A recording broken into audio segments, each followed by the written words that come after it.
Okay, so I'm here with Simon Pugh from Portland for the benefit of the handful of people around the world who don't know what Portland is, and I know there won't be many.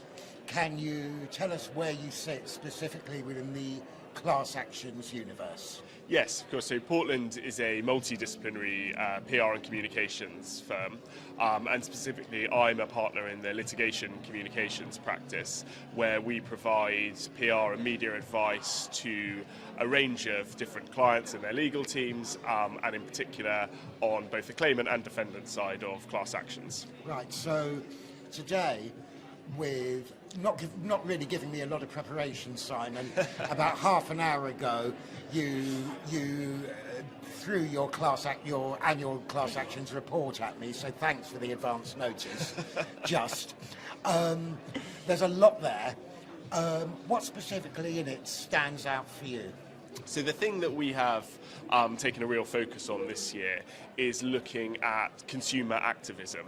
And what we see is a widespread support for consumers taking activist actions themselves and also supporting activist actions on behalf of others. So we see strong support for shareholder action, which I think, if you are kind of at the kind of client earth end of the spectrum, you should kind of take. There's some really interesting findings there, and we see consumers willing to take a wide variety of actions against brands who are facing class actions. So whether that's boycotting products, writing to their political representatives, or even quitting or not applying for jobs. And I think if you are one of those brands that's facing a class action, I think there's lots of really important things for you to kind of understand, both in terms of how you manage that from a legal point of view, but also the kind of wider impact on your brand and on your reputation. So when you're talking about shareholder and investor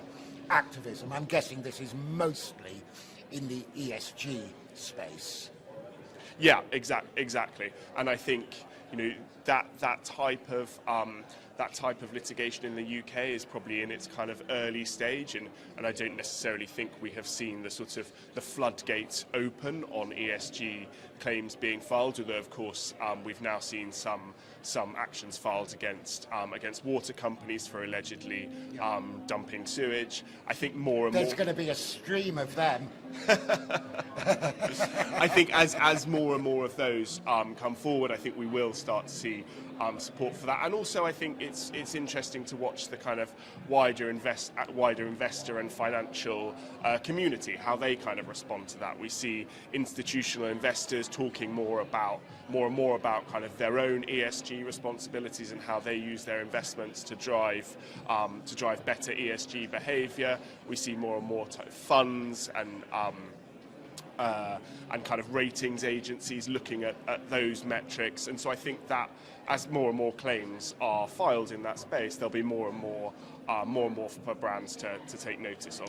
That's really interesting. So I mean, on the one hand, for example, we have a fossil fuel company that pollutes something, and there could be some activism about that. But what specifically fascinates me is activism or indeed litigation against funds. Because this is actually the bread and butter, both of the funds and the organisations in which they're investing. Yeah. If you follow this to its logical conclusion, a lot of funds and investors will not invest in what they see not as a financial high risk, but as a sort of reputational high risk. Are we seeing any signs of that, or do you think that's yet to come? I think it's probably yet to come. But I think if you are, and there are some examples of this, CEOs and kind of managers of big funds who have gone out there, they've put themselves out there in terms of how they see their investments in the kind of ESG context and the types of things that they are willing to invest in. People will then start to kind of scrutinise that, and they will look at where those funds are invested, exactly how those kind of brands are responding to things like kind of climate risk, and the more you kind of put your head above the parapet, the more people are going to look. Yeah, and absolutely. You've got to have the evidence to back it up. Yeah, so exciting times, and you anticipate more of this? Yeah, I think we do. I think that is one of the big trends that we see in not just the kind of group action and class action space, but kind of litigation more widely. And finally, because I don't want to keep you from your coffee, in the panel that you so expertly chaired, you began to highlight a couple of the misconceptions among the general public about class actions and any risks to an individual for joining one. It's quite understandable there are misconceptions because it's not particularly well publicised.